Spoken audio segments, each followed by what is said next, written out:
Que mon Seigneur vous bénisse tous, mes très chers frères et très chères sœurs, de toutes les églises, des différentes églises qu'il existe dans différents lieux dans le monde, grâce à la promesse du Seigneur. De salutations très chaleureuses pour les frères et sœurs aussi qui se trouvent ici avec moi dans l'église de Weston, en Floride, aux États-Unis, et les personnes récentes et les personnes nouvelles qui s'ajoutent aussi à l'enseignement. Bienvenue et que Dieu vous bénisse. Que le Seigneur vous accompagne, que le Seigneur vous convainc qu'il existe cet être, ce Créateur, ce Roi, notre divin berger, notre gouverneur, notre Créateur. Il y a tant de noms que nous devons donner à notre Dieu, à ce Dieu vivant, au Dieu qui existe en esprit et en vérité. Nous invoquons son nom, et il est toujours là prêt à nous écouter, à nous consoler, à nous bénir. Il nous aide à tout instant. Nous rendons grâce à notre Dieu. Et à vous tous, bienvenue, vous pouvez vous asseoir. Je voudrais également aussi saluer les frères et sœurs d'Amérique du Sud, les frères et sœurs de la Bolivie, ainsi que ceux d'Uruguay. Là-bas, un frère qui vient de Manizales en Colombie, mais qui vit depuis beaucoup d'années en Uruguay. Il me semble qu'il s'appelle Juan Carlos. Ah, il est parti au Chili, mais il a ouvert l'église en Uruguay, le frère Juan Carlos. Et lui aussi, maintenant là-bas au Chili, les frères et sœurs du Chili, qui m'écrivent, qui me demandent d'aller les voir, de grandes salutations aussi pour vous aussi, mes très chers frères et sœurs. Et au frère Juan Carlos, qui m'écrit souvent pour me demander de leur rendre visite, sauf que je ne peux pas accepter cette invitation. Je le souhaiterais avec tout mon cœur, mais je n'ai pas assez de temps pour voyager ainsi. Et les frères et sœurs ne leur suffisent pas qui me voient à travers l'écran, donc de grandes salutations pour vous tous. Je vous aime avec tout mon cœur et que Dieu vous bénisse. Aujourd'hui, nous allons donc continuer ici avec le livre de l'Évangile selon Luc. Comme je vous le disais, je ne vais pas lire tout le chapitre de ce livre de Luc, car il y a beaucoup de répétitions que nous avons vues dans l'Évangile selon Matthieu. Puis nous allons aussi trouver ces passages lorsque nous allons nous retrouver avec les évangiles selon Jean. Nous allons trouver aussi beaucoup d'événements, de faits ou de choses qui se sont vécues, que nous avons lues dans l'évangile selon Matthieu. Donc nous allons lire aujourd'hui le chapitre 7 de l'évangile selon Luc. Chapitre 7. Nous allons méditer en ces paroles. Nous allons lire avec tout notre cœur. Nous allons lire avec révérence envers notre Dieu.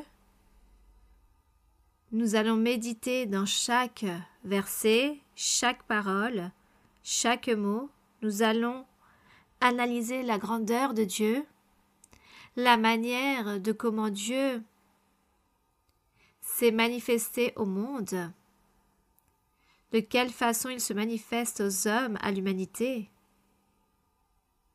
La manière qu'il utilise, par exemple, ce que nous avons lu tout à l'heure dans Actes, dans ce livre des Actes des Apôtres, où l'apôtre Paul devint aveugle lorsque Dieu lui fit cet appel.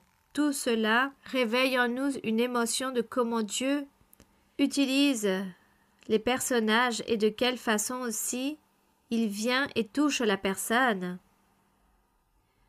où il envoie aussi une vision à Ananias, où il lui dit d'aller à un certain endroit précis. Là-bas se trouvera la maison d'un certain personnage. Quelqu'un qui se nommera Simon sera là-bas. Il sera en train de prier. Tu dois aller là-bas, lui imposer les mains. Il recevra la guérison. Et le plus beau, c'est que Ananias avait entendu de mauvaises paroles au sujet de Paul. Et il a dit au Seigneur comme si Dieu ne savait pas tout, comme si Dieu ne savait pas et connaissait toutes les choses, mais c'est de cette façon que Dieu veut que nous le traitons comme un ami, comme si Dieu serait notre meilleur ami et que nous sommes aussi ses amis, et parler au Seigneur de cette façon, si belle, si douce, si profonde, et Ananias lui dit « Seigneur, j'ai entendu tout ce qu'on dit à propos de cet homme. Comment vas-tu le bénir? Comment vas-tu m'envoyer vers cette personne et regarde tout ce qu'il a fait contre toi? » Je pense que Dieu sûrement a ri en écoutant les paroles d'Ananias, rappelant au Seigneur qui était ce Saül, qui ensuite est devenu Paul. Et le Seigneur a dit « Oui, je sais tout cela. Mais comme je vais l'utiliser pour qu'il puisse commencer à prêcher l'Évangile, que la gloire soit pour notre Dieu, car Dieu est grand. Grand est notre Seigneur, merveilleux, de quelle façon il agit, il utilise les personnes, de quelle façon il se comporte avec nous, les êtres humains. Et pour nous, tout cela, il s'agit de quelque chose d'immense, car nous disons « Dieu sait tout, il connaît tout ». Même les choses que je vais penser la semaine prochaine, Dieu le sait déjà. Il sait absolument tout. Et Dieu se met à notre niveau, au même niveau que les êtres humains, et c'est ce qu'il y a de plus beau. C'est pourquoi, lorsque nous lisons les psaumes où Dieu nous invite à être son ami, lorsqu'il dit « Priez-moi, invoquez mon nom, criez mon nom le jour de la détresse, de l'affliction, du conflit, de l'amertume, de la tribulation. Suppliez-moi et je vous écouterai. » Et nous rendons grâce au Seigneur. Nous devons dire merci Seigneur pour cette promesse si merveilleuse. Que le Seigneur nous dise cela. Tu dois juste prier et je t'écouterai. Le Seigneur connaît tous nos besoins. Mais il veut que nous prions et que nous lui parlions et que nous lui disions les choses. Et que nous puissions lui raconter toutes les choses aussi que nous connaissons au sujet de toutes les personnes, en disant « Regarde Seigneur, regarde telle personne, regarde la situation dans laquelle elle se retrouve. Cette personne ne veut pas se convertir à toi. Regarde, cette personne est insensée. Le Seigneur le sait, mais il aime que nous puissions nous diriger à lui de cette façon. Et vous tous qui m'écoutez, apprenez à prier, apprenez à parler avec Dieu. Nous devons toujours ouvrir ouvertement ainsi avec Dieu, comme lorsque nous nous rassemblons tous avec nos amis, nos familles, nos proches, et nous nous rassemblons pour parler et que nous réalisons des commentaires. Avec notre Dieu aussi, nous devons faire la même chose. Faites cela avec respect, révérence et amour à Dieu, et vous allez voir, vous allez obtenir beaucoup de triomphe dans votre vie spirituelle. Donc, Évangile selon Luc, chapitre 7, et nous allons lire ici. Je vais lire sûrement certains passages dans l'Ancien Testament que nous avons lus dans l'Évangile selon Matthieu, mais il n'est pas de plus que nous puissions répéter cela, car je suis sûre que lorsque nous lisons, 2 jours après, nous avons oublié ce que nous avons lu. Nous apprenons l'enseignement et 2 jours après, on ne se rappelle plus quel était l'enseignement ou qu'est-ce qui a été dit. Donc nous devons revoir toutes ces choses. Donc cela ne va pas nous faire du mal de lire à nouveau et répéter ces choses, ces promesses de Dieu dans l'ancien temps, données ou réalisées par les prophètes de l'ancien temps. Cela ne va pas nous faire du mal, bien au contraire. Nous allons de cette façon apprendre chaque jour un peu plus et notre connaissance va se renforcer jusqu'à ce que nous devenions docteurs ou doctoresses de la parole de Dieu. Je sais que vous voulez tous être docteurs et doctoresses de la parole de Dieu. Bien. Donc lorsqu'une personne, un membre de votre famille vous demande, ou même un ami vous dise « Asseyons-nous ici et parle-nous de ton Église », alors vous commencez à parler à ce sujet et là vous êtes en train de pratiquer à devenir docteur ou doctoresse de la parole de Dieu. Vous n'avez pas besoin d'aller recevoir de grands diplômes dans une université, tout simplement vous ouvrez votre bouche et vous commencez à parler au sujet de Dieu et vous êtes en train de devenir un docteur, vous êtes en train d'enseigner et publier la parole de Dieu. Gloire à Dieu. Donc chapitre 7 selon Luc. Après avoir achevé tous ses discours devant le peuple qui l'écoutait, Jésus entra dans Capernaüm. Un centenier avait un serviteur, auquel il était très attaché, et qui se trouvait malade sur le point de mourir. Ayant entendu parler de Jésus ce centenier, il lui envoya quelques anciens des Juifs pour le prier de venir guérir son serviteur. Ils arrivèrent donc auprès de Jésus et lui adressèrent d'instantes supplications, disant « Il mérite que tu lui accordes cela, car il aime notre nation. » Ici, ils étaient en train de demander au Seigneur qu'il aille là-bas pour écouter ce qu'il demandait, car il méritait la bénédiction. Le Seigneur le savait déjà, mais c'est très beau qu'ils se sont adressés de cette façon au Seigneur en disant « Il aime notre nation et c'est lui qui a bâti notre synagogue. » Jésus est donc allé avec eux, mais n'étant guère éloigné de la maison, quand le centenier envoya des amis pour lui dire « Seigneur, ne prends pas tant de peine, car je ne suis pas digne que tu entres sous mon toit. C'est aussi pour cela que je ne me suis point cru digne d'aller en personne vers toi, mais je dis un mot et mon serviteur sera guéri. Car moi, qui suis soumis à des supérieurs, j'ai des soldats sous mes ordres, et je dis à l'un « Va » et il va. À l'autre, je lui dis « Viens » et il vient. Et à mon serviteur, je lui dis « Fais cela » et il le fait. Lorsque Jésus entendit ces paroles, il admira le centenier et se tournant vers la foule qui le suivait, il dit « Je vous le dis, même en Israël, je n'ai pas trouvé une aussi grande foi. » Le Seigneur disait cela, car le Seigneur avait déjà prêché. Le Seigneur avait traversé beaucoup de villages, beaucoup de villes, pour prêcher sa parole, prêchant aux Israélites. Et les Israélites n'avaient pas cru suffisamment comme le Seigneur l'attendait. Même si le Seigneur réalisait beaucoup de prodiges, beaucoup de miracles et se manifestait avec toute sa puissance, afin que le peuple croie et voie la manifestation de Dieu, et même ainsi, ils n'ont pas cru. C'est pourquoi le Seigneur s'est admiré de cette personne, car il s'agissait d'un non-juif ou d'un étranger. Et c'est pourquoi le Seigneur lui dit ainsi, « Même en Israël, je n'ai pas trouvé une aussi grande foi de croire. Cet homme a entendu parler de moi et a cru. Il sait que j'ai cette autorité. Il a compris que j'ai la puissance et juste avec un mot va se réaliser le miracle.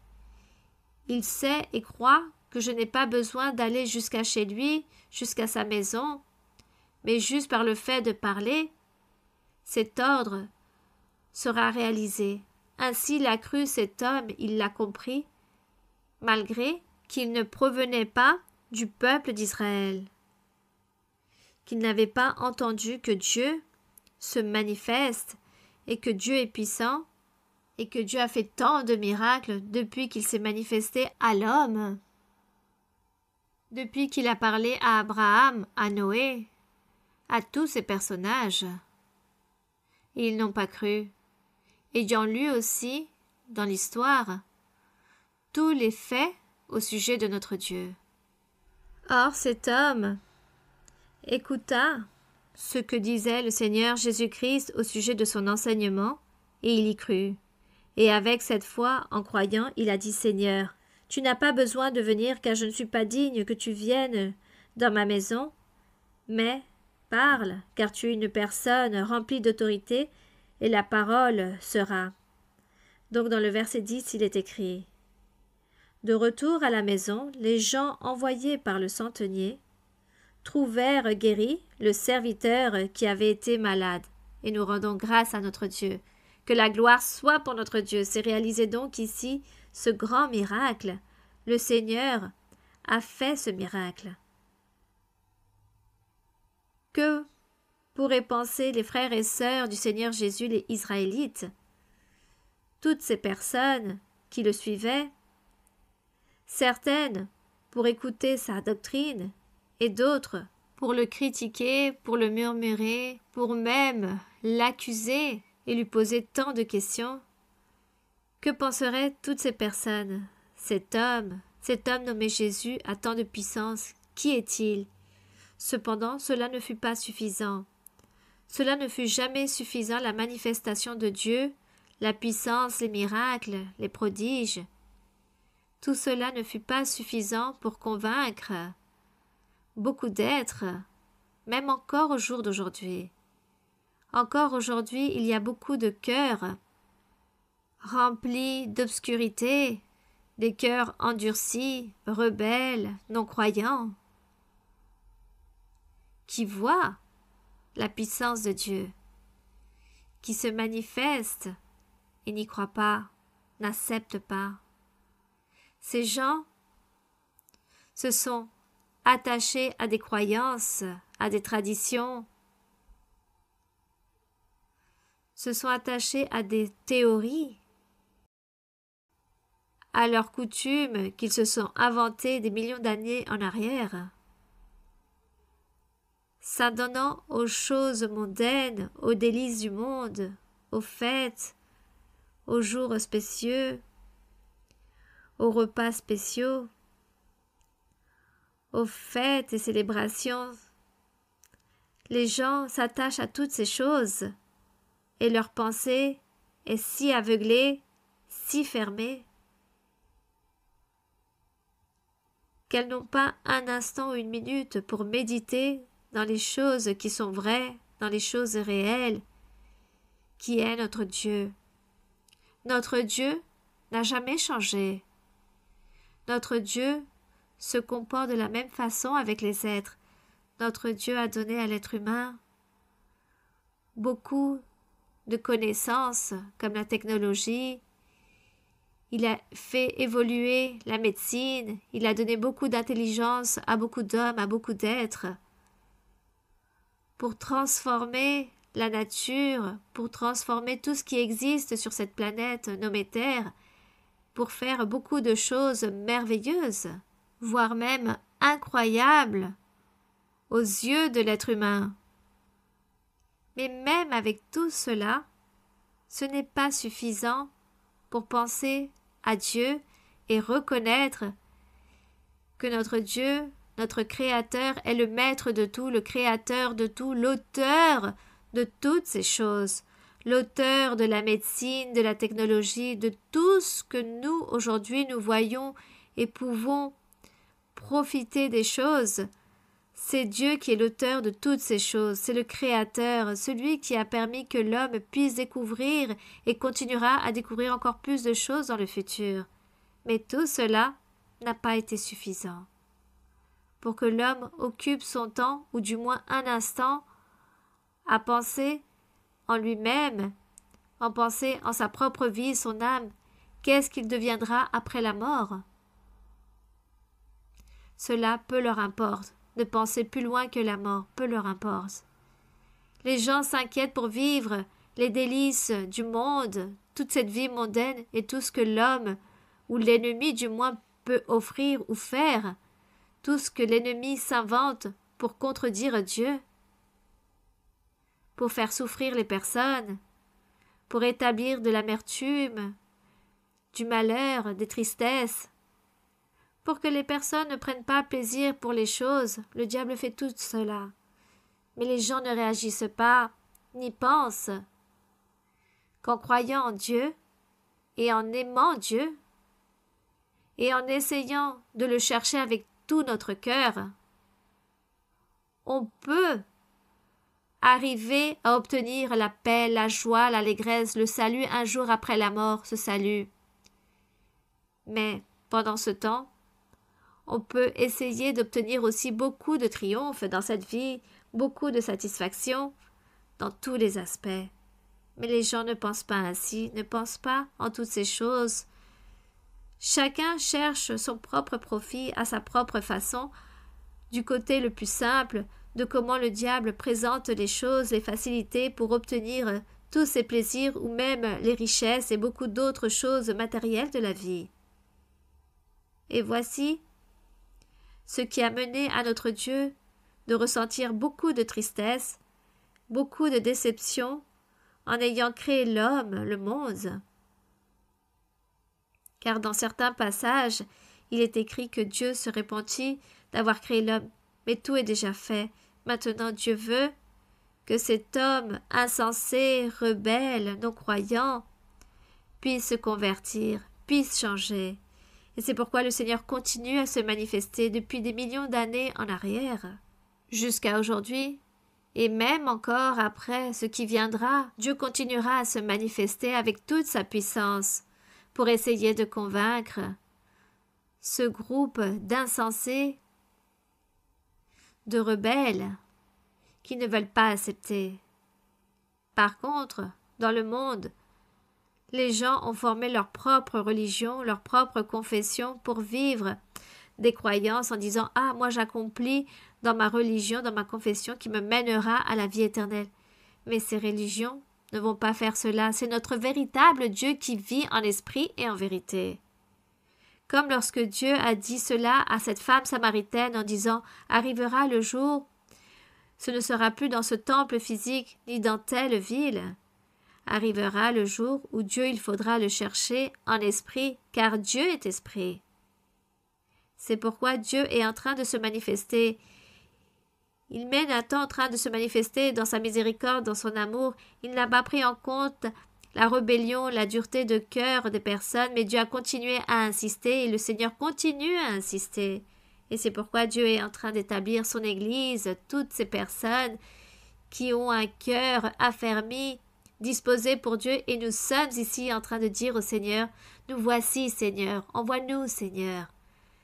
Nous croyons en toi, et nous voulons faire tout le possible, tout ce que nous pouvons faire autant qu'être humains, et le reste tu le feras mon Seigneur. Aide-nous Seigneur à évangéliser le monde, aide-nous Seigneur, car tu as dit il faut évangéliser le monde. Aide-nous, car s'il y a des cœurs rebelles, et nous sommes ici si peu en nombre, comparé au reste des personnes qui existent dans le monde, nous sommes si peu. Mais de cette façon, Dieu va se manifester, Dieu va se glorifier, et Dieu va démontrer qu'il continue à avoir raison et qu'il est le même, et un jour, il obtiendra son plan et le projet qu'il avait depuis bien avant la création du monde. Donc notre Dieu veut que les personnes renoncent aux choses insensées et s'inquiètent pour les choses de Dieu et oublient les choses matérielles où ils ne sont pas conformes avec ce qu'ils sont en train de réaliser, mais qu'ils continuent, les gens, à chercher ce Dieu véritable. Il faut chercher ce véritable Dieu. Comme le Seigneur ici l'a fait avec son peuple, mais le peuple l'a méprisé, l'a abandonné, l'ont vendu, lui ont donné la mort. Et les personnes se sont oubliées de Dieu.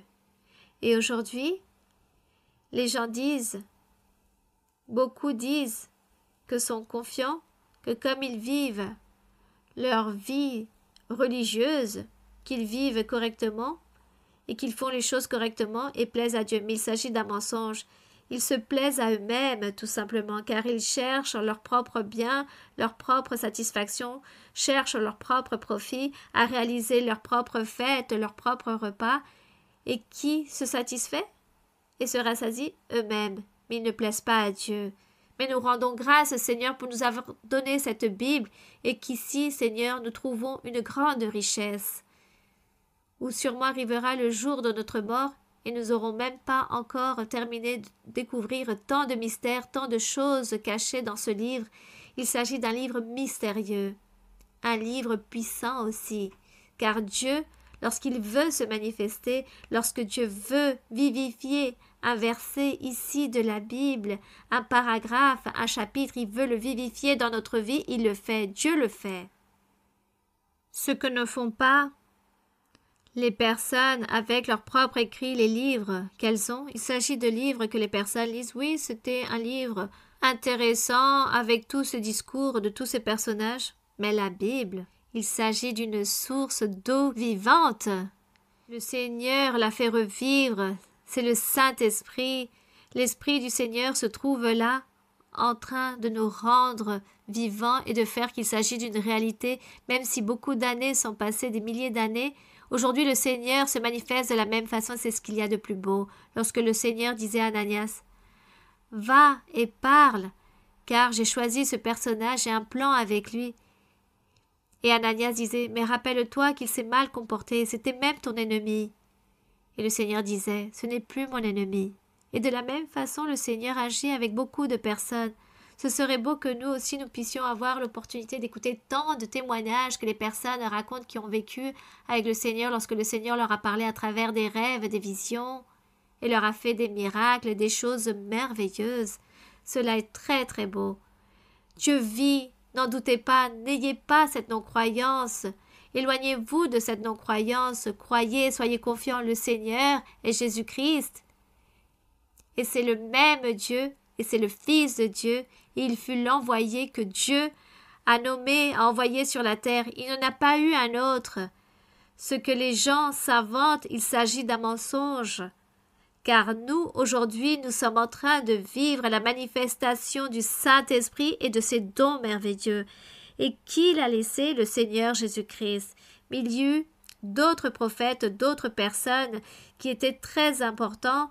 Et qu'est-ce qu'ils ont aujourd'hui? Absolument rien. Ils n'ont aucune puissance, aucune manifestation. Le Seigneur Jésus-Christ a sa manifestation, car c'est notre Dieu. Voici ce que Dieu a voulu anciennement, et c'est pourquoi, à ce sujet, il y a une grande polémique dans le monde, voire même une guerre. L'autre dit oui, l'autre dit non, Jésus oui, Jésus non. Mais nous croyons. Nous croyons. Et ce n'est pas parce que les personnes nous ont convaincus, mais c'est parce que nous avons ressenti de Dieu. Nous avons les dons spirituels. Nous voyons les miracles que Dieu réalise. Nous voyons que Dieu parle au cœur d'une personne et qu'il dévoile les secrets. Qui a la puissance et le pouvoir pour faire cela, pour dévoiler les secrets des personnes? Personne en tant qu'être humain, c'est notre Dieu. Et si nous vivons cette réalité aujourd'hui, c'est parce que nous sommes dans le chemin de la vérité et c'est parce que le Seigneur Jésus-Christ est la vérité. Continuons de l'avant ici dans le verset 11 où il est écrit. Le jour suivant, Jésus alla dans une ville appelée Naïm. Ses disciples et une grande foule faisaient route avec lui. Lorsqu'il fut près de la porte de la ville, voici, on portait en terre un mort, fils unique de sa mère qui était veuve. Il y avait avec elle beaucoup de gens de la ville. Le Seigneur, l'ayant vue, fut ému de compassion pour elle et lui dit, « Ne pleure pas. » Il s'approcha et toucha le cercueil. Ceux qui le portaient s'arrêtèrent et dit, « Jeune homme, je te le dis, lève-toi. » Vous voyez, un miracle. Vous croyez que cela est vrai? Nous croyons qu'il s'agit d'une vérité, car qui nous a convaincus? Le Saint-Esprit. C'est le Saint-Esprit. De plus, aujourd'hui aussi, nous voyons des miracles similaires. Gloire au Seigneur. Et le mort s'assit et se mit à parler. Jésus le rendit à sa mère. Tous furent saisis de crainte et ils glorifiaient Dieu, disant, « Un grand prophète apparut parmi nous. » Bon, il disait cela, car ils n'avaient pas encore compris, les gens n'avaient pas compris que le Saint-Esprit était apparu, car ils n'avaient pas encore les dons spirituels. Donc, ils le vurent comme un grand prophète. Un grand prophète apparut parmi nous et Dieu a visité son peuple. Cette parole sur Jésus se répandit dans toute la Judée et dans tout le pays d'alentour. Les disciples de Jean en informèrent à Jean au sujet de toutes ces choses, et Jean appela 2 disciples.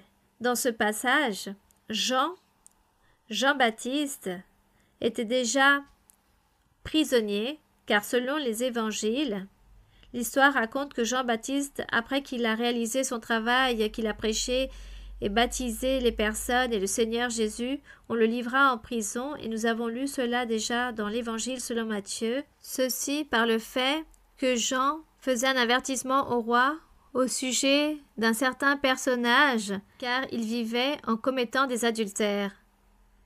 Mais les femmes se sont mises en accord et ont réalisé une méchanceté et ont machiné contre Jean et l'ont livré en prison, et l'histoire nous raconte que Jean fut décapité. Mais lorsqu'il se trouva en prison, il écoutait ce que le Seigneur Jésus-Christ faisait, Et le plus curieux, c'est que Jean, lorsqu'il prêchait le royaume des cieux, il prêchait aux personnes. Il disait qu'après lui allait venir un personnage lequel il ne serait pas digne de lier ses souliers. Jean eut l'opportunité de baptiser le Seigneur Jésus et lorsqu'il le baptisa, Jean ne s'est pas rendu compte autant qu'être humain qu'il était, et le Saint-Esprit parla, une voix du ciel cria en disant « Voici mon Fils bien-aimé, il faut y croire, et je prends plaisir en lui. » Et comme Jean était rempli de l'Esprit de Dieu, ne s'est pas rendu compte aussi de ce moment lorsqu'il baptisa le Seigneur et que c'était le Seigneur l'envoyé de Dieu, il ne s'est pas rendu compte que lui-même prêchait en disant qu'après moi vient celui qui est. Alors qu'il était avec lui, il l'a baptisé, il ne s'en est même pas rendu compte. Il l'a oublié ce moment-là, car Jean était rempli de l'Esprit, et lorsqu'il était en prison, il n'y avait plus cet esprit, mais en tant que chair, il a commencé à méditer en toutes ces choses en disant « Mais que s'est-il vraiment passé? Que s'est-il produit avec Jésus-Christ de Nazareth? Tout ce que j'entends parler à son sujet. Je vais envoyer mes disciples pour qu'on puisse lui demander si c'est bien lui qui devait venir ou nous allons devoir attendre quelqu'un d'autre, car il n'en était pas sûr. » Imaginez-vous comment le Saint-Esprit a rempli Jean durant tout ce qu'il a enseigné, durant tout le travail qu'il a réalisé auprès de toutes ces personnes lorsqu'il baptisait et faisait tout ce grand travail. Il était si rempli de l'Esprit qu'il ne s'était même pas rendu compte, il n'a pas pu reconnaître le Seigneur. Il a dû ensuite demander lorsque Jean était en prison, il est mort en prison. C'est pourquoi il a envoyé ici 2 disciples dans le verset 19, si vous voulez lire avec moi. Et il en appela 2 et les envoya vers Jésus pour lui dire « Es-tu celui qui doit venir ou devons-nous en attendre un autre ?» Voici ce qui s'est passé à ce pauvre Jean. Car il était rempli de l'Esprit, il ne s'était pas rendu compte auparavant et maintenant, autant que chair, il se demandait cela. « Eh bien toi, ou devons-nous attendre un autre ?» Lorsque les hommes arrivèrent auprès de Jésus, dirent « Jean-Baptiste nous a envoyés vers toi pour dire « Es-tu celui qui doit venir, ou devons-nous en attendre un autre ?» À l'heure même, Jésus guérit plusieurs personnes de maladies.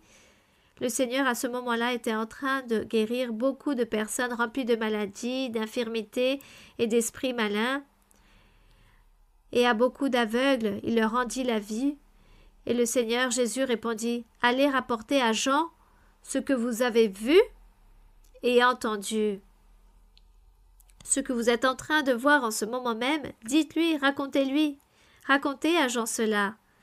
Et dites-lui, les aveugles voient, les boiteux marchent, les lépreux sont purifiés, les sourds entendent, les morts ressuscitent, et la bonne nouvelle est annoncée aux pauvres. » Ici, il parle des pauvres, mais non des pauvres dans la situation économique, mais des pauvres d'esprit, de toutes ces personnes qui n'étaient pas encore remplies de doctrine ou de connaissances au sujet de Dieu, mais attendaient le Seigneur, attendaient Dieu, mais n'avaient personne qui puisse leur enseigner la voie de Dieu. C'est pourquoi on les nomme pauvres d'esprit dans la connaissance doctrinale.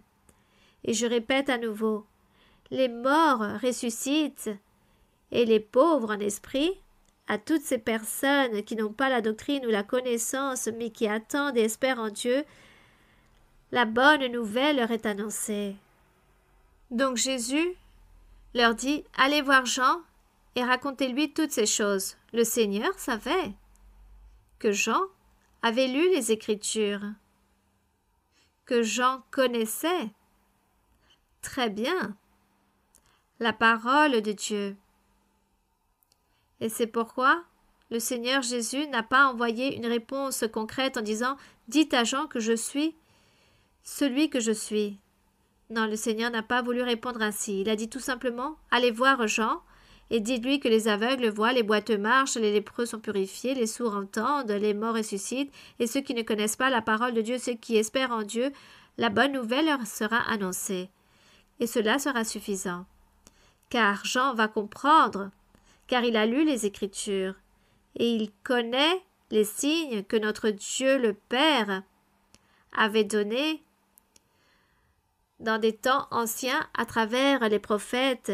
Il avait envoyé des signes, des prodiges dans tout le pays en disant « Afin que vous puissiez savoir qui est l'envoyé de Dieu, le roi que je vais envoyer pour sauver toute l'humanité, pour pardonner les péchés et pour qu'il y ait ce roi parfait qui va diriger et gouverner. Et que vous ne vous trompez pas, je vais vous envoyer des signes. Et je vais envoyer beaucoup de signes et de prodiges, et lorsque ce personnage viendra dans le monde, vous n'allez pas être trompés, car avec les signes, vous allez découvrir qu'il s'agit de bien de lui et qu'il n'y aura pas un autre qui réalisera le même signe. » Regardez et lisons très rapidement dans Ésaïe chapitre 35, verset 5. Donc Ésaïe 35, 5. Les signes, la parole prophétique que Dieu annonça à travers Ésaïe. Et le Seigneur ne parlait pas de manière directe, mais à travers des signes pour celui qui a de bonnes oreilles pour entendre. Le Seigneur Jésus savait que Jean était une personne qu'allait bien comprendre. Ésaïe 35, versets 5 et 6. Mais ce serait bon aussi, même si je vais prendre un peu plus de temps, et je vous prie de m'excuser si nous allons prendre un peu plus de temps que d'habitude. Alors soyez très patients avec moi, car je m'émotionne beaucoup avec la parole du Seigneur et je veux toujours continuer. Bon. Excusez-moi s'il vous plaît, mais avec les autres pasteurs, non, ils ont juste 35 minutes pour donner l'enseignement. Bien. Bon, il est écrit ici. Le Seigneur avait prophétisé dans l'ancien temps à travers le prophète Ésaïe au sujet de notre Seigneur Jésus-Christ, au sujet de la question que Jean avait demandé de réaliser à travers ses disciples au Seigneur, en disant « Eh bien toi, ou est-ce un autre ?» Et dans le verset 1 du chapitre 35 d'Ésaïe, il est écrit « Le désert et le pays aride se réjouiront. La solitude s'égaiera et fleurira comme un narcisse. Elle se couvrira de fleurs et tressaillira de joie avec chants d'allégresse et cris de triomphe. La gloire du Liban lui sera donnée, la magnificence du Carmel et le Saron. Ils verront la gloire de l'Éternel, la magnificence de notre Dieu. Fortifiez les mains languissantes et affermissez les genoux qui chancellent. Dites à ceux qui ont le cœur troublé, car il leur dit « Prenez courage, ne craignez point, voici votre Dieu. La vengeance viendra, la rétribution de Dieu. Il viendra lui-même et il vous sauvera. » Il est donc écrit ici que Dieu même viendra et il vous sauvera. Comment allons-nous donc douter du Seigneur Jésus-Christ lorsque Dieu l'a envoyé? Et le Seigneur, à plusieurs passages de la Bible, il dit qu'il est devenu chair, il est devenu homme. Dieu est devenu homme pour vivre parmi les hommes. Et ici il est écrit « Dieu même viendra et vous sauvera. » Alors s'ouvriront les yeux, regardez les signes. Lorsque se manifestera ce personnage, il est écrit « Les yeux des aveugles s'ouvriront, les oreilles des sourds s'ouvriront, alors le boiteux sautera comme un cerf, et la langue du muet éclatera de joie, car des os, c'est-à-dire la parole, la doctrine de l'Évangile, Jésus-Christ, sa manifestation, des eaux jailliront dans le désert. Pourquoi dans le désert? Le désert, c'est le cœur des hommes, des êtres qui n'avaient pas Dieu, qui n'avaient pas la doctrine, et personne leur enseignait le chemin du salut, et leur cœur était comparé à un désert où il n'y a pas de pluie, où il n'y a rien de verdoyant, il n'y a pas de végétation, car il y a un manque d'eau. Ainsi était le désert, le cœur des hommes, avant la venue du Seigneur Jésus-Christ, le cœur de l'humanité. Et aujourd'hui, le cœur d'une personne qui n'a pas Dieu est comparé à un désert, est complètement vide. C'est pourquoi il est écrit « Des eaux jailliront dans le désert et des ruisseaux dans la solitude. » Ce lieu sec deviendra, ce mirage se changera en étang et la terre desséchée en source d'eau dont le repère qui servait de gîte aux chacals croîtront des roseaux et des joncs, tout sera transformé.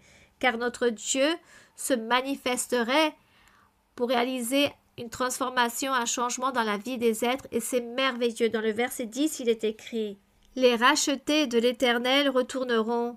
Ils iront à Sion avec chant de triomphe et une joie éternelle couronnera leur tête. L'allégresse et la joie s'approcheront, la douleur et les gémissements s'enfuiront. Mais ce que je veux souligner ici, c'est que le Seigneur a dit aux disciples, « Dites à Jean que les oreilles des sourds s'ouvriront, que les yeux des aveugles s'ouvriront, que celui qui est muet éclatera de joie. » Donc, il s'agit des signes que le Seigneur a établis, car il y a beaucoup de signes dans le livre des prophètes. Et revenons maintenant au livre de Luc. Donc le Seigneur Jésus, avec sa grande sagesse, a répondu à ces personnages en disant « Allez voir Jean et dites-lui toutes ces choses. » Et dans le verset 23, il est écrit « Le Seigneur dit « Heureux celui pour qui je ne serai pas une occasion de chute. » Donc le Seigneur savait parfaitement que lorsque les disciples allaient venir auprès de Jean et lui raconter que le Seigneur a dit que les aveugles voient, que les boiteux marchent, que les lépreux sont purifiés, les sourds entendent, les morts ressuscitent, et que la bonne nouvelle est annoncée aux pauvres, alors que penses-tu? Le Seigneur dit, que penses-tu? Et Jean répond, que celui qui a de bonnes oreilles qu'il entende, je crois et je suis confiant. Il s'agit du Sauveur. Gloire à Dieu. Sûrement, voici ce que Jean a pensé et dit. Nous n'allons pas douter ici. Jean n'allait pas douter. Car Dieu l'avait établi pour prêcher et pour préparer le cœur des personnes bien avant que vienne le Seigneur Jésus-Christ pour se manifester. Bien. Donc continuons ici dans le verset 23 ou 24. Lorsque les envoyés de Jean furent partis, Jésus se mit à dire à la foule au sujet de Jean. Donc le Seigneur a fait un commentaire au sujet de Jean. Donc lorsque les messagers partirent, il a dit aux personnes, « Qu'êtes-vous allés voir au désert ? Un roseau agité par le vent? Mais qu'êtes-vous allé voir? Un homme vêtu d'habits précieux? » Car l'histoire nous raconte que Jean était vêtu de poils de chameau et de ceintures de cuir autour des reins. C'est pourquoi il est écrit ici « Voici ceux qui portent des habits magnifiques et qui vivent dans les délices sont dans les maisons des rois. » Qu'êtes-vous donc allés voir, dans le verset 26, un prophète? Oui, vous dis-je, et plus qu'un prophète. Imaginez-vous le commentaire que le Seigneur a fait au sujet de Jean. Qu'êtes-vous allés voir? Un prophète? Et le Seigneur confirma, et plus qu'un prophète. Pourquoi a-t-il dit qu'il était plus qu'un prophète, Jean? Dans le verset 27, il est écrit, c'est celui dont il est écrit, voici j'envoie mon messager devant ta face, pour préparer ton chemin devant toi. Et ceci est aussi écrit dans Malachie 3.1. Allons au livre de Malachie 3.1. Malachie 3.1.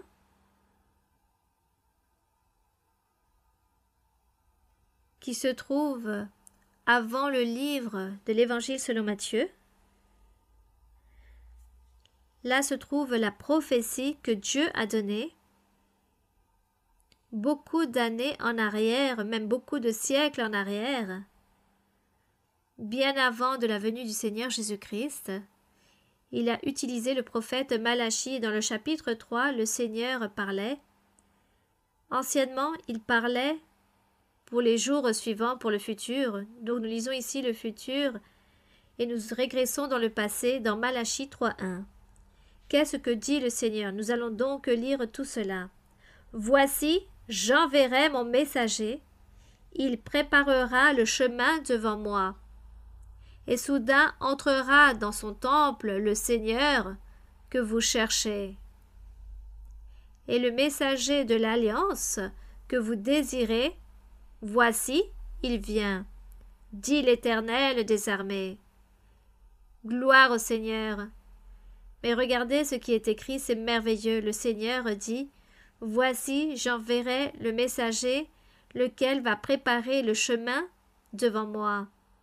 Le Seigneur n'est pas en train de dire, je vais envoyer un prophète, un homme, un prophète nommé Jésus. Je vais l'envoyer, comme beaucoup le disent, que c'était un simple prophète. Il s'agit même d'un blasphème qu'on puisse dire les choses ainsi.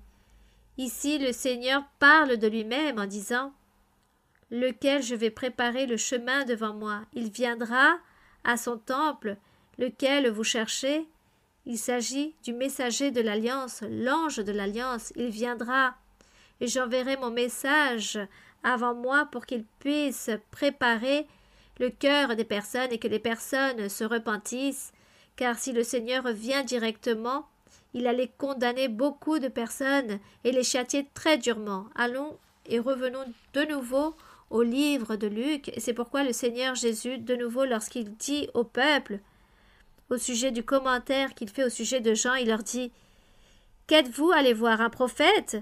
Eh bien, je vous dis qu'il est plus qu'un prophète, car c'est l'envoyé, c'est le messager que Dieu a envoyé devant sa face, devant notre Dieu, pour préparer le chemin que le Seigneur allait réaliser, l'œuvre évangélique. » Et ici, dans le verset 28, le Seigneur leur dit « Parmi ceux qui sont nés de femmes, il n'y en a point de plus grand que Jean, de prophète plus grand.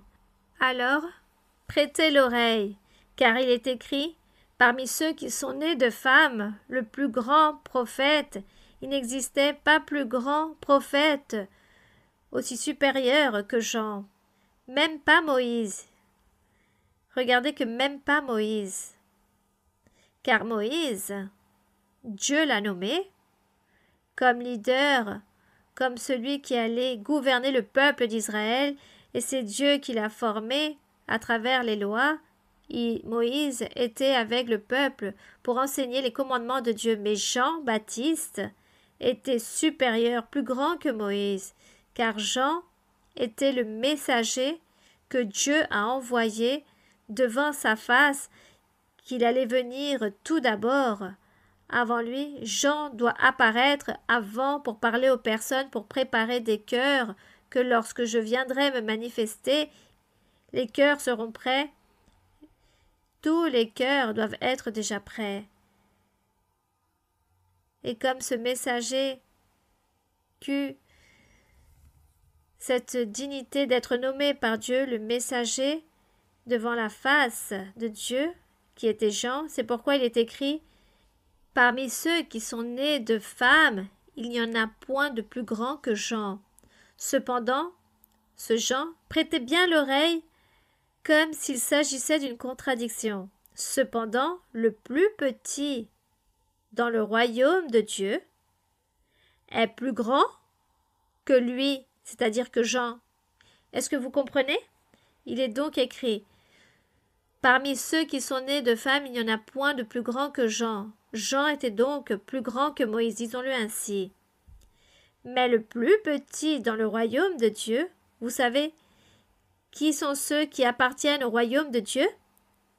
Ceux qui appartiennent au royaume de Dieu, il s'agit des serviteurs de l'évangile pur de Jésus-Christ.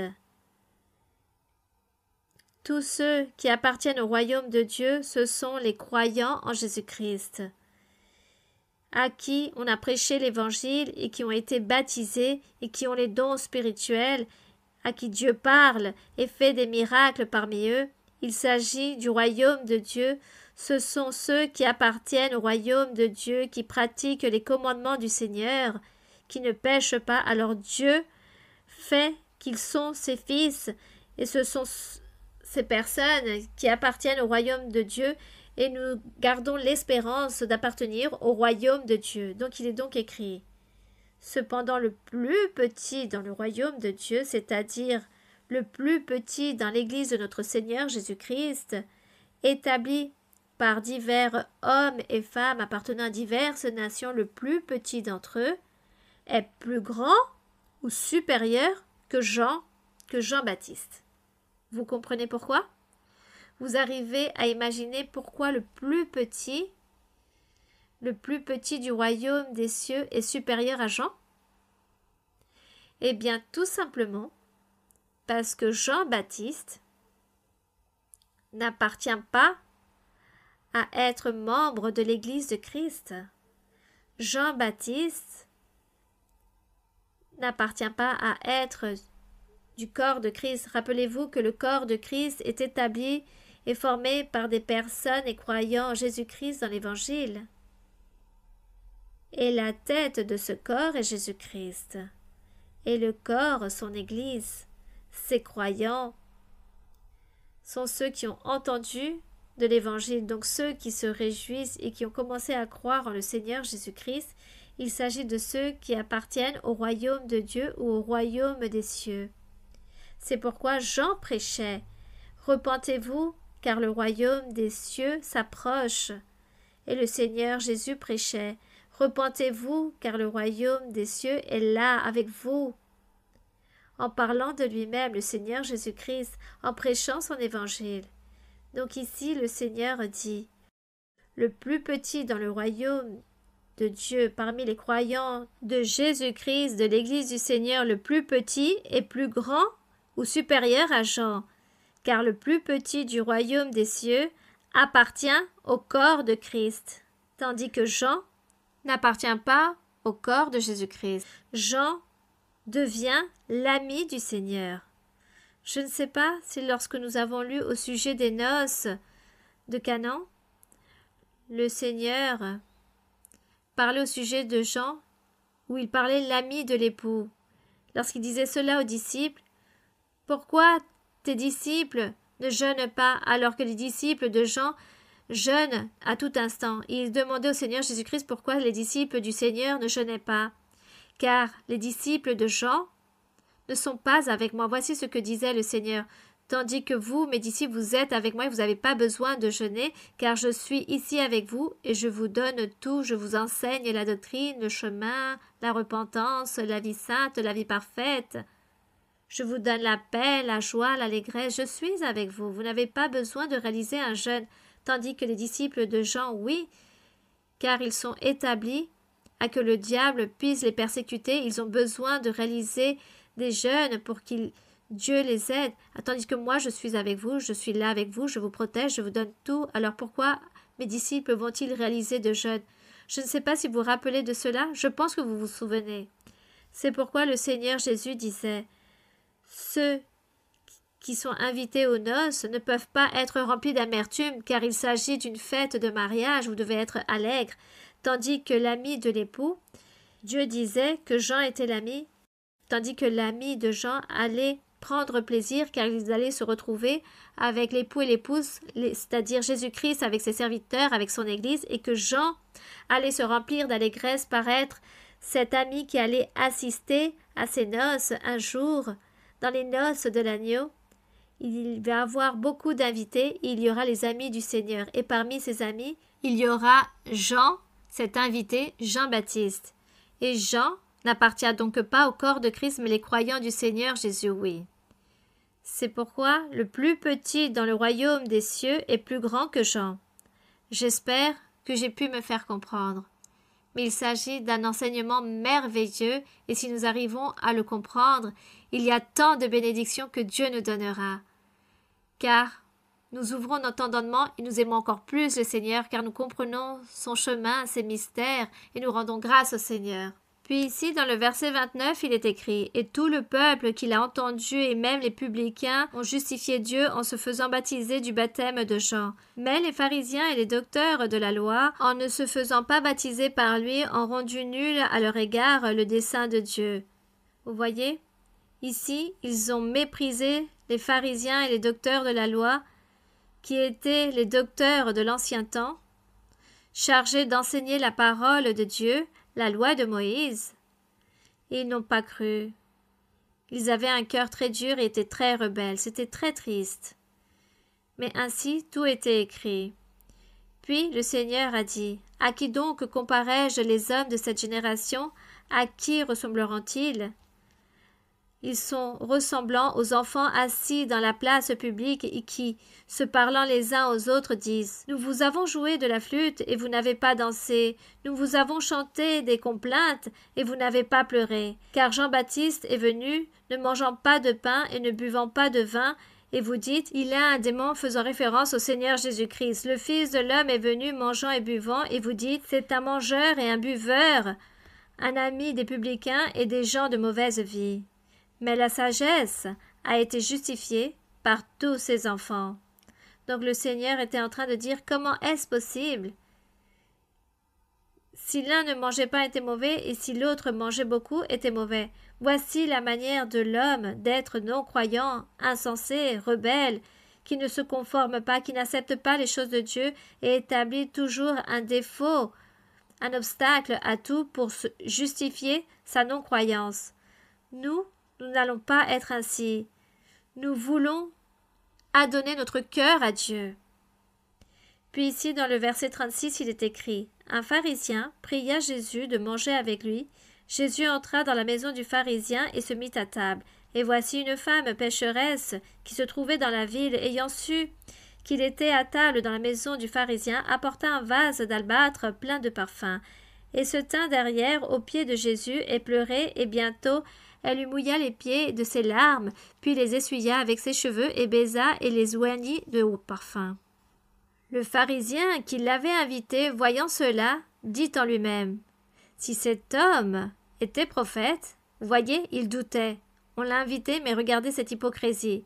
Il doutait de lui. Si cet homme était prophète, il connaîtrait qui et de quelle espèce est la femme qui le touche. Il connaîtrait que c'est une pécheresse. » Jésus prit la parole et lui dit « Simon, j'ai quelque chose à te dire. » Celui-ci répondit « Maître, parle. » Jésus dit « Un créancier avait 2 débiteurs. L'un devait 500 deniers et l'autre 50. Comme il n'avait pas de quoi payer, il leur remit à tous 2 leurs dettes. Lequel l'aimera le plus ?»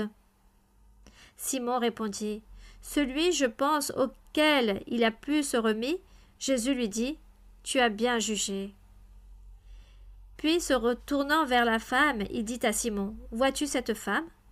Je suis entré dans ta maison, et tu ne m'as point donné d'eau pour laver mes pieds.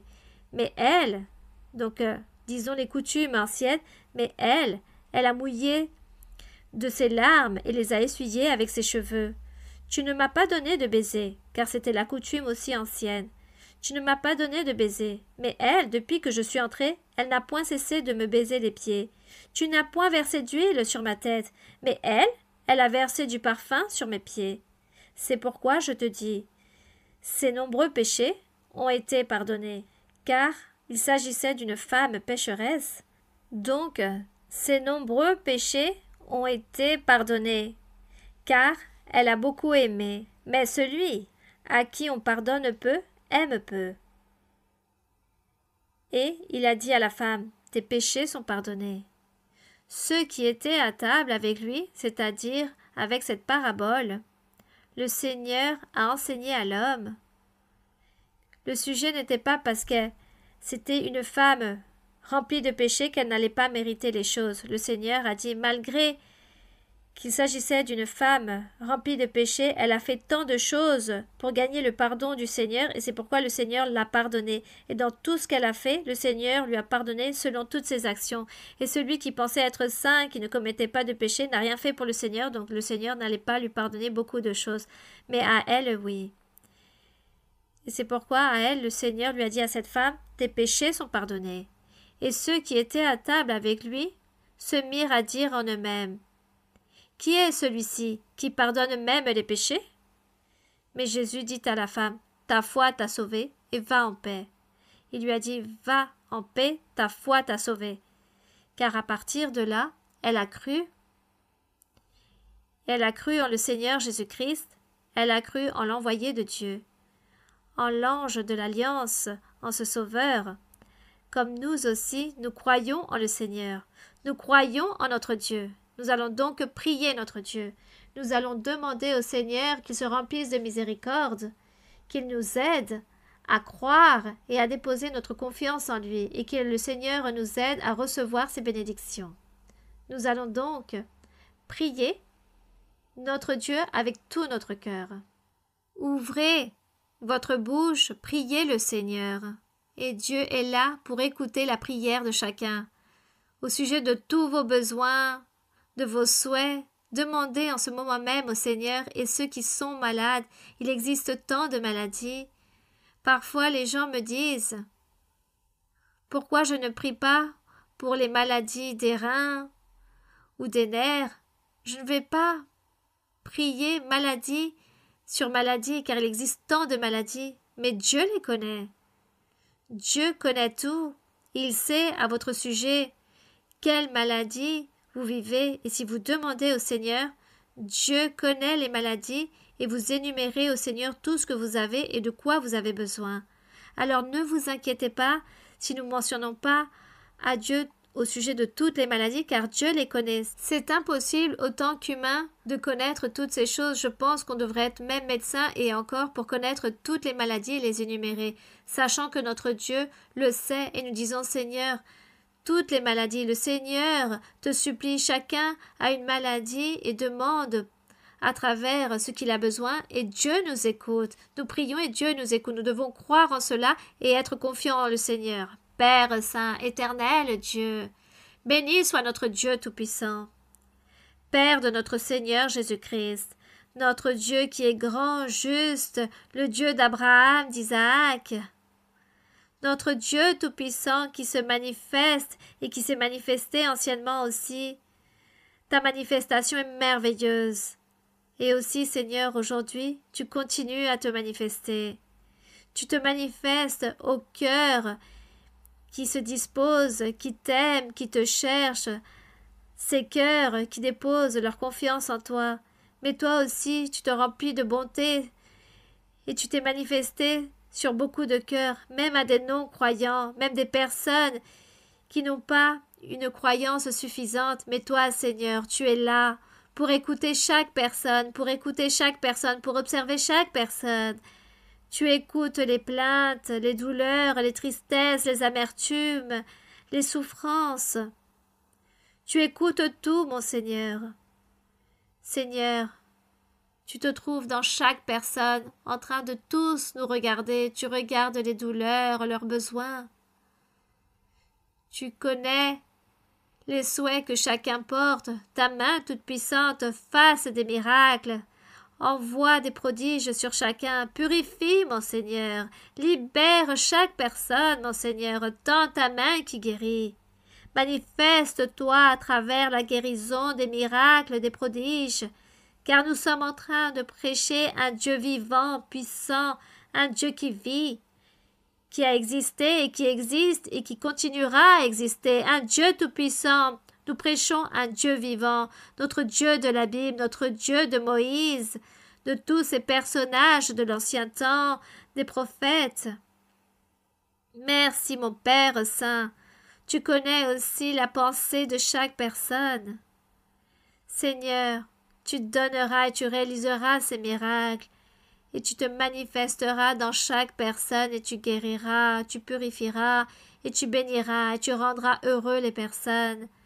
Seigneur, nous sommes confiants en toi, nous croyons en toi, car tu es grand et juste. Ta miséricorde est grande, tends ta miséricorde sur chacun d'entre nous, ta bonté, Seigneur, sur toutes les personnes qui sont en train de regarder cet enseignement, et encore plus loin de ceux qui ne regardent pas. Ta miséricorde se manifeste, ton pardon. Et toi, Seigneur, dans ta manière de te manifester et de révéler aux personnes ton chemin, Seigneur aussi, agis dans cet aspect comme tu l'as toujours fait. Car tu te manifestes dans beaucoup de personnes pour démontrer ta voix et pour convaincre ces personnes que tu es et que tu seras, et que cet évangile que nous sommes en train de prêcher est appuyé par toi. Merci, mon Père, au nom glorieux de Jésus-Christ, ton Fils bien-aimé. Solo el poder de Dios puede cambiar tu ser. La prueba yo te doy. Él me ha cambiado a mí. ¿No ves que soy feliz sirviendo al Señor? Nueva criatura soy, nueva soy. Solo el poder de Dios puede cambiar tu ser. La prueba yo te doy. Él me ha cambiado no ves que soy feliz siguiendo al Señor. Nueva criatura soy, nueva soy. Gloire à notre Dieu, nous rendons grâce au Seigneur. Je vous embrasse tous fortement. Le bisou comme toujours pour les enfants, que Dieu vous bénisse grandement. Merci aussi à tous ceux qui sont ici avec moi. Que le Seigneur vous bénisse et à très bientôt. Merci beaucoup.